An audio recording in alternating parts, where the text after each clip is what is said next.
ਤੋਂ ਪੈਸੇ ਵੀ ਲੈਣੇ ਪਏ ਨਾ? ਹਾਂ ਡੈਡੀ ਤੋਂ ਕਿਹਾ ਉਹ ਮੇਰੇ ਹੀ थे पर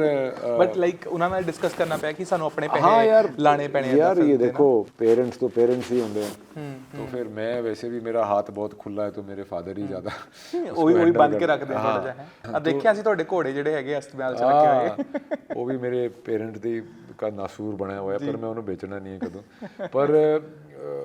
वो करके फिर उन्होंने पूछा जी मैं ऐसे मैं फंसा है बीच ऐसे रुक गई पिक्चर पैसे करके तो उन्होंने बोला कि चल ठीक है सावरकर जी दे लई और तेरी अपनी तपस्या दे लई ला दे सब कुछ देखी जाएगी और कमा लेंगे कोई लोड़ नहीं है तो वो करके मैंने किया फिर जिन्ना ये अपोजिशन आया ना उन्ना ही फिर मैं और मेरा मन स्ट्रांग हो गया कि फिर यार अगर ये तो कहानी बतानी चाहिए क्योंकि ये कला के काम का मकसद ही ये होता है कि वो लोगों के मन में एक सवाल पैदा करे लोगों को मजबूर करे कि वो उस चीज़ के बारे में और पढ़ें और देखें और एक हमारी दबाई हुई हिस्ट्री मैं ये नहीं कह रहा कि अहिंसा का कंट्रीब्यूशन नहीं था बिल्कुल बिल्कुल गांधी जी के बारे में भी मैंने पढ़ा जब सावरकर जी को पढ़ा गांधी जी का भी मैं बहुत बड़ा फैन हूँ उन्होंने करनी और कथनी में फ़र्क नहीं था वो जो कहते थे वो करते थे और अड़े रहे उस बात पे बिल्कुल नहीं हिले और उन्होंने जो एक धोती और एक लाठी लेके जो अभियान शुरू किया जिसमें लाखों लोग जुड़े उन्होंने एक दिखा दिया कि पूरा देश गरीब था कि धोती वाला आदमी ये कर सकता है तो उनके साथ जो भी चलेगा वो स्वतंत्रता की फाइट का वो हिस्सेदार होगा तो वो उन्होंने जो किया वो बहुत ही अद्भुत था उसका वर्ल्ड में कोई एग्जाम्पल नहीं है पर इसका मतलब ये नहीं है कि जो दूसरे वाले थे उनको बिल्कुल ही नकार दिया जाए हाँ तो उन्होंने बिल्कुल ही कुछ नहीं किया तो वो जो थी और मेरा ये मानना है क्योंकि ये जो सशस्त्र क्रांति वाले थे वो सोचते थे कि मुट्ठी भर अंग्रेज हैं इनको तो मार के भगा देंगे कांग्रेस क्योंकि प्रस्ताव वाली बात चल रही थी ना तो उन लोग प्रस्ताव मांगते गए और हमको एक बात हमसे छुपाई गई है 1946 में बॉम्बे डॉक में म्यूटनी हुई थी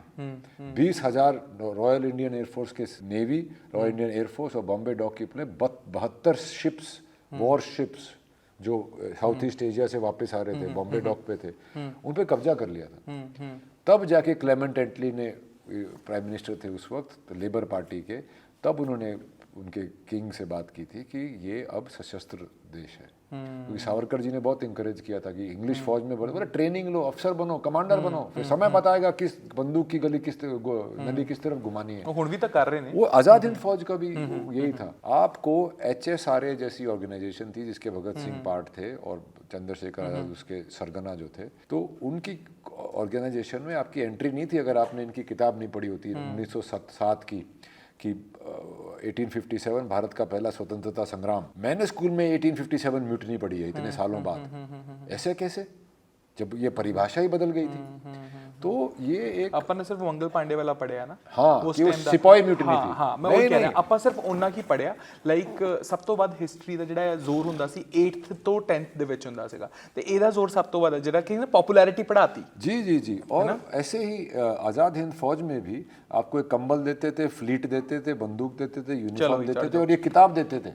पढ़ने के लिए तो उसमें सावरकर जी ने बड़े फायरी तरीके से पूरी रिसर्च करके कि कहाँ कहाँ के लोग उठे थे हम दोबारा ऐसे उठ सकते हैं बिल्कुल तो वो किताब फिर सबको इन्फ्लुएंस उसने किया वो लेखक थे बहुत अच्छे कवि थे आइडियोलॉग थे तो वो सब उन्होंने किया और उनकी उपलब्धि बिल्कुल वो कर दी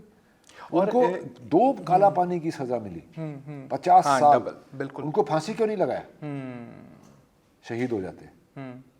शहीद हो जाते इसलिए फांसी वसुदेव फड़के को भी फांसी नहीं लगाई थी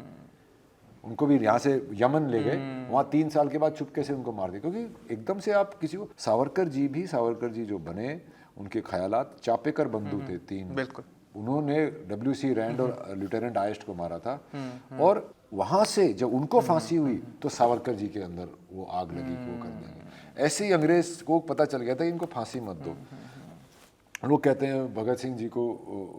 सिंह जी का कंपैरिजन क्यों करते हो अरे भगत सिंह जिनको बहुत मानते थे उनकी जेल की डायरी में कितनी कविताएं उनकी और भगत सिंह जी को फांसी की सजा हो गई थी यहाँ 27 साल का लड़का 50 साल की कैद 1960 में छूटने वाले थे वो अब वो जाके पिकनिक मनाएगा क्या वहाँ आप कभी भी कोर्ट के प्रोसेस में जाओ करेक्शन प्रोसेस में जाओ तो आपको बेल याचिका लिखने की एक उपलब्धि होती है लॉ में बिल्कुल और वो सिर्फ वो बेल पिटिशन सबने लिखी थी, गांधी जी ने साउथ अफ्रीका में लिखी थी, नेहरू जी ने लिखी, सबने लिखी थी वो, पर इनका नाम बदनाम करते हैं। कितने कितने लोगों ने, और ये सिर्फ अपने लिए नहीं लिखते थे, काला पानी में सबके लिए लिखते थे, सब छोड़ दिए, इनको नहीं छोड़ा और इनके भाई को नहीं छोड़ा, बाबा राव सावरकर को। तो और ये हर उसमें लिखते थे कि अगर मेरे को इसमें इंक्लूड करने से बाकियों को छोड़ने में तुमको प्रॉब्लम हो रही है तो मेरा नाम हटा दो, इनको छोड़ दो। बिल्कुल बिल्कुल। तो ये बातें पूरी बताते नहीं, एक एक चीज उठा के करते हैं।